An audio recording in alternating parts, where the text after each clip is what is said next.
Incredibly, this woman lost 92 pounds over 2 years. In this video, I'm going to break down exactly how she had such unbelievable results, and it was 3 things specifically, and the science behind why she was on level 10 of fat burning mode. Her name on TikTok is Egg Ting. A couple years back, she starts out at 242 pounds. Then she decides, you know what? During this pandemic, I'm going to make a lifestyle change. And she chose to do the 3 best things that you can possibly do to burn fat all at the same time. 1, intermittent fasting.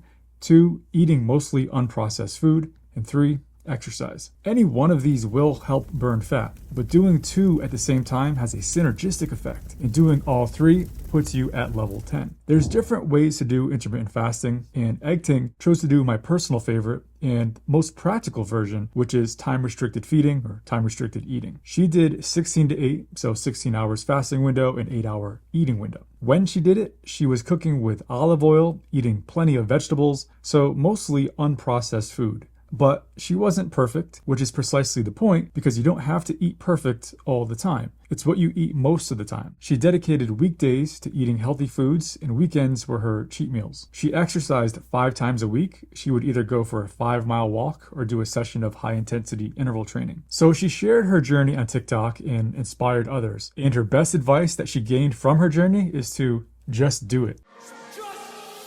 I love her story, not just because she had such an incredible transformation for herself, but because she is the perfect example of the power of lifestyle change. It was without medications or supplements, no surgery, no fad diets or counting calories, purely lifestyle. She did all 3 things that have been scientifically proven for fat loss. It's when you eat, meaning intermittent fasting, it's what you eat, and exercise. There have been a bunch of studies on the effects of intermittent fasting for weight loss. Most of them show that intermittent fasting is effective for weight loss, but so far it's been hard to come by a study that definitively proves this for 3 main reasons. 1, it's been hard to enroll a lot of people in randomized controlled trials. 2, these studies don't account for 2 very important variables: what the person is eating and the amount and the type of exercise that they engage in. And 3, it's hard to know if people actually stick to the rules of the study. In 2021, there was a publication in JAMA that was the largest review of meta-analyses of randomized controlled trials.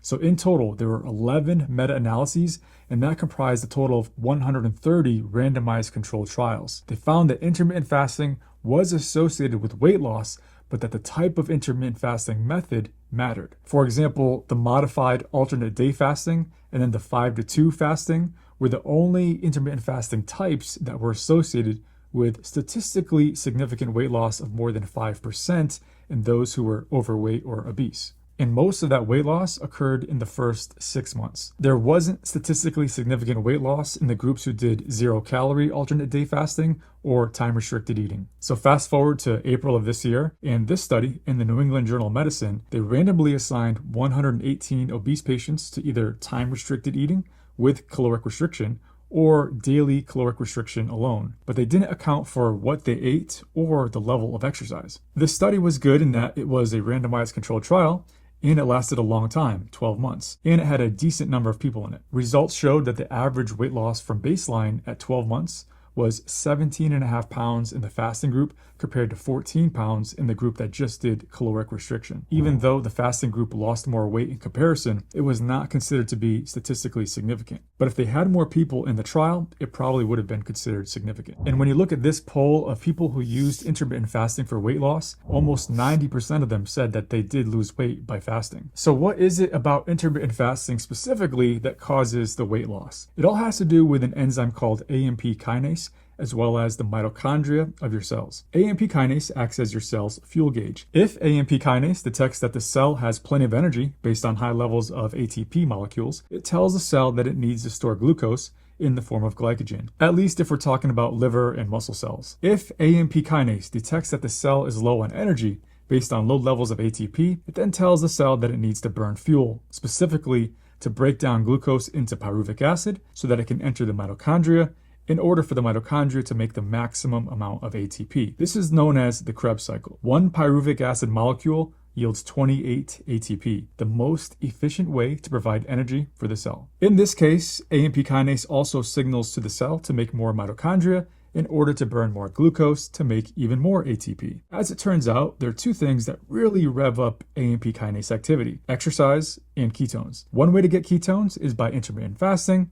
The other is with a very low carbohydrate diet, as in the keto diet. But since we're talking about intermittent fasting for this video, you can check out this video I made about weight loss and keto right here. The ketone known as beta-hydroxybutyrate specifically tells the liver mitochondria to increase the production of sirtuin-1, which then activates AMP kinase and inhibits mTOR. But when energy balance is on the opposite side of the spectrum, when a cell has too much ATP on board, well then AMP kinase is shut off like a light switch. So mitochondria, they stop making ATP, and the cell has to figure out what to do with that excess glucose. If we're talking about the liver and skeletal muscles, well, that excess glucose is stored as glycogen, but storage is limited. So if glycogen storage is at full capacity, the cell has no choice but to convert glucose into pyruvic acid so that it can be used to make structural components of the cell. In fact, anything that slows down AMP kinase activity will result in fat synthesis and insulin resistance. So excess glucose is bad, as the excess is converted to pyruvic acid, which eventually is converted to fat molecules for storage. But excess fructose is about 7 times worse, and more on this later. Now, when you're constantly eating, let's say 3 meals a day plus a snack or two, you're not allowing your AMP kinase to turn on for a long enough period of time, and this is especially true when you consume too many carbs, especially the simple sugars like glucose and fructose. And the same thing happens if you're not exercising. You're not allowing your AMP kinase to rev up for a long enough period of time. mTOR, mammalian target of rapamycin. This is the holy grail molecule that determines the cell's fate. In other words, it determines if a cell will grow, maintain status quo, or die. mTOR is highly dependent on the status of AMP kinase. If that AMP kinase switch is turned on, meaning your mitochondria are burning fuel to make ATP, well then mTOR is shut off, so there is no growing. This is what happens when you exercise. And this also happens during the metabolic switch. The metabolic switch occurs once your glycogen stores are depleted, and your cells then switch from burning glucose to instead burning ketones, which come from fatty acids. Glycogen stores depend on 4 main factors. 1 is the time since your last meal. 2, the amount of carbs you've ingested. 3, the amount of exercise you've engaged in. And 4, the intensity of that exercise. Regardless, most people hit that metabolic switch about 12 hours from their last food intake. Once the metabolic switch is hit and you're now burning ketones, amazing things start to happen here. During this time, fat stores are mobilized for fuel, so they undergo beta oxidation to generate ketones. Now those ketones, they then enter the Krebs cycle to generate maximal ATP. Meanwhile, cells reduce their uptake of amino acids and reduce the production of proteins that would otherwise enable cell growth. Also during this time, autophagy and DNA repair, they're stimulated, as well as the production of antioxidant enzymes. All of this means that the cell becomes more resistant to stress. The longer you're in this zone of that metabolic switch, the more time that you allow for these great things to happen. To a certain point though, obviously fasting for too long starts to have negative consequences. Where that point is exactly is still to be determined, but that sweet spot seems to be around 16 to 18 hours per day.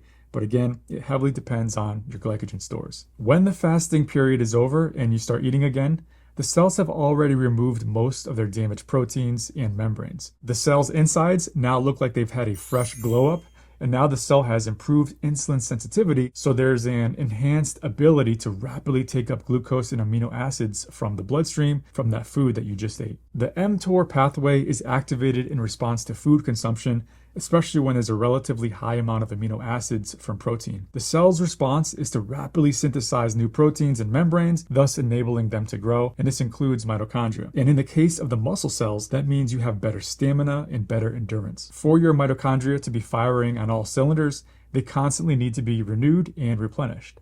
In fact, people who clear their mitochondria more efficiently end up living longer. They need to divide, and the cell needs to remove old or defective mitochondria. This renewal and replenishing process, it's basically like your cell's version of a massive cleanup after a big party. In your cells, this is called autophagy, but it's really a fancy way of saying your cells are taking out the trash and recycling its components. And when mitochondria specifically undergo this process, It's called mitophagy. What happens to those damaged molecules in mitochondria? They're transported to the recycling factory of the cell called the lysosome. Lysosomes are filled with acid and special digestive enzymes which break down proteins into amino acids and cell membranes into their individual lipid components like cholesterol and fatty acids. The lysosomes then release those amino acids and lipids to the rest of the cell to be used for the production of new proteins and membranes. If you want your cells to ramp up autophagy, you need your insulin levels to hit rock bottom for a sustained period of time so that you can be in the zone, as in the metabolic switch zone. Based on the research that is currently available, the most powerful stimulus of autophagy comes from intermittent fasting. For example, it's been proven that intermittent fasting stimulates mitochondrial biogenesis and autophagy in the cells of the brain, heart muscle, and skeletal muscle. One specific way that intermittent fasting promotes mitophagy is by stimulating the production of the mitochondrial enzyme called SIRT3. SIRT3 improves mitochondrial ATP production, enhances the removal of free radicals, and stabilizes mitochondrial membranes. Once those mitochondria are messed up beyond repair, they're disposed of in the recycling center and need to be replaced with brand spanking new ones, and that's called biogenesis, which happens during the metabolic switch. And now to exercise. This study looked at the effects of exercise on mitochondrial size and function. These women did 6 weeks of combined aerobic and resistance training. They actually took muscle biopsies of before they worked out and after they worked out after those 6 weeks. And what they found was that those mitochondrial increased in size. You can compare the before and after right here. On the left is the before and on the right is the after. They also found that mitochondrial function improved. Many of the beneficial responses of cells and organs to intermittent fasting are the same that come from exercise. Resistance training, aerobic exercise, high-intensity interval training have all been shown to improve the cardiovascular system in the same manner as intermittent fasting. For example, one study found that every other day fasting results in reductions in heart rate and blood pressure, as well as an increase in heart rate variability. So it's not surprising that doing both ends up having a synergistic effect, as they both improve glucose regulation, fat burning, and brain function, as well as protecting against a wide range of age-related diseases and improving longevity. In a study done in rats, they compared rats who did combined intermittent fasting with high-intensity interval training with rats who did just intermittent fasting and rats who did just high-intensity interval training in rats who did nothing. So of these 4 groups, the best results came from the group that did the combined intermittent fasting with high-intensity interval training. They had better glucose tolerance, lower insulin levels, better endurance, increased muscle mass, and increased mitochondrial mass. They also had the lowest plasma oxidative stress markers. Okay, so that was in rats, but what about humans? This study done just this year looked at 36 overweight women and split them into 3 groups, so 12 per group. One group did high-intensity interval training alone, the other did intermittent fasting alone, and the other did both intermittent fasting and high-intensity interval training. Not surprisingly, after 8 weeks, the best results came in the group who did both. They lost body fat, they increased their fat-free mass, meaning muscle, and they improved their strength and physical fitness. But what about what you eat? In a nutshell, processed food causes metabolic illness. Generally speaking, processed food means that the fiber is removed, especially insoluble fiber, and sugar is added. So what does it all add up to? Insulin resistance, mitochondrial dysfunction, inflammation, and fat storage. Not to mention all those chronic diseases that stem from this. Nothing you eat damages your mitochondria more than fructose. Fructose to the mitochondria is the equivalent of putting sugar in your gas tank. It's only a matter of time before that engine is toast. Researchers proved in this study that when fructose was added to the diet of rats for 10 weeks, it actually decreased the mitochondrial size. The researchers also showed that fructose impaired mitochondrial function with less protein acetylation and fatty acid oxidation, which led to those metabolic issues. So what is it about the fructose that impairs mitochondria? It's a few different things. Excess fructose, it generates excess uric acid and excess palmitic acid. So both of these, when they're in excess, cause inflammation in the body, which means oxidative stress from those free radicals, which damages mitochondria. Fiber, fiber, fiber. Most people don't consume enough soluble and especially insoluble fiber, which should be about 25 to 30 grams per day. Most people get about 10 to 15 grams per day.